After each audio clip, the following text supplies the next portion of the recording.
علیہ وسلم فجر کی نماز کے لیے تشریف لے جا رہے ہیں، فجر، اور حضرت جویریہ رضی اللہ عنہا آپ کی بیوی مصلی پر بیٹھی ذکر کر رہی ہے۔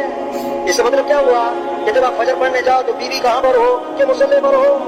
اللہ کے نبی فجر پڑھ کر نہیں آئے، اشراق کے بعد نہیں آئے، حدیث کے الفاظ ہیں بعد ان اصحى، چاشت کے بعد، چاشت کے بعد جب سورج میں تیزی آ گئی، کم از کم 2.5-3 گھنٹے کے بعد، 2.5-3 گھنٹے کے بعد اللہ کے نبی واپس آئے نا، حضرت جویریہ اسی طرح مصلی پر بیٹھی ذکر کر رہی تھی۔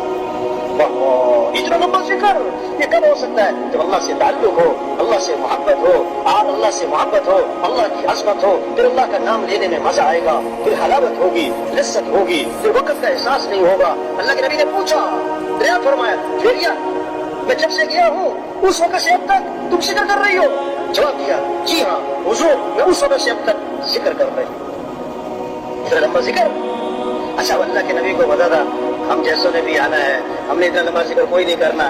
اللہ کے نبی نے کام آسان کر دیا، میں جویریہ میں نے تمہارے بعد 4 کلمات 3 مرتبہ کہے، اس کا اجر تمہارے صبح سے اب تک کے ذکر سے زیادہ ہے۔ کیا؟ سبحان اللہ وبحمدہ عدد خلقہ ورضا نفسہ وزینۃ عرشہ ومداد کلماتہ۔ سبحان اللہ وبحمدہ عدد خلقہ ورضا نفسہ وزینۃ عرشہ ومداد کلماتہ۔ سبحان اللہ وبحمدہ عدد خلقہ ورضا نفسہ وزینۃ عرشہ ومداد کلماتہ۔ اس کا اجر تمہارے صبح سے اب تک کے ذکر سے زیادہ ہے۔ یہ شوق پیدا ہو جائے۔ آپ نے فرمایا جو کثرت سے درود شریف پڑھے گا، یعنی کہ 10 دفعہ 100 دفعہ، فرمایا جو کثرت سے درود شریف پڑھے گا جنت میں اسے میرا پڑوس ملے گا۔ کون کون حضور کا پڑوس چاہتا ہے؟ لوگ دونوں ہاتھ کھڑے کرتے ہیں، اس بات ہے جذبہ ہونا چاہیے، محبت کا تقاضا یہ ہے۔ لیکن بھائی اللہ کے نبی نے فرمایا کثرت سے کیا پڑھو، اور علماء نے لکھا ہے جو 300 دفعہ روزانہ پڑھے گا نا یہ کثرت میں آ جائے گا۔ یہ کس میں آ جائے گا؟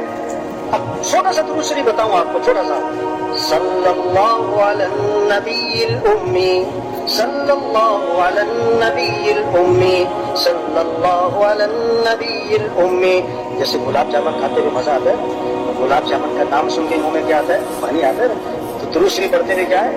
مزہ ہے، دل لگے۔ آپ صلی اللہ علیہ وسلم نے فرمایا جو 1 مرتبہ درود شریف پڑھے گا اللہ کی 10 رحمتیں اس پر نازل ہوں گی، 10 گناہ اس کے بعد، 10 نیکیاں لکھی جائیں گی، 10 درجے بلند ہو جائیں گے۔ واہ واہ! ایک عجیب قصہ آیا، ایک صحابی آئے، عرض کی اللہ کے رسول میں نے ذکر کا وقت طے کیا ہے، ذکر کا دعا کا وقت طے کیا ہے، اتنا وقت مجھے ذکر کرنا ہے۔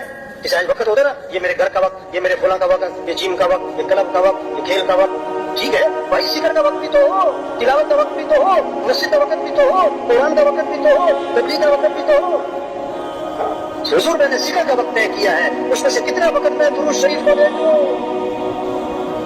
میں خود ہی کہا حضور 1/4 وقت درود شریف کو دے دیتا ہوں، باقی جو ہے دوسرے اعمال اذکار کروں۔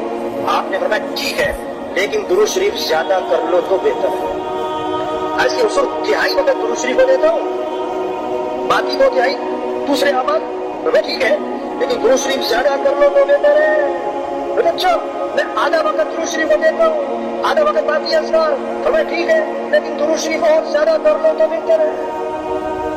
میں کہا اچھا حضور میں 2/3 وقت درود شریف کو دیتا ہوں، 2/3 وقت درود شریف کو دیتا ہوں، باقی دوسرے اذکار۔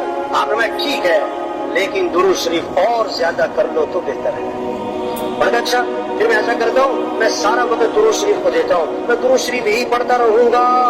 اللہ کے نبی نے فرمایا اِذًا تُكْفَىٰ هَمُّكَ وَيُغْفَرْ ذَنبُكَ۔ اگر تم ایسا کرو گے نا تمہاری ساری پریشانیاں دور کر دی جائیں گی اور تمہارے سارے گناہوں کو معاف کر دیا جائے گا۔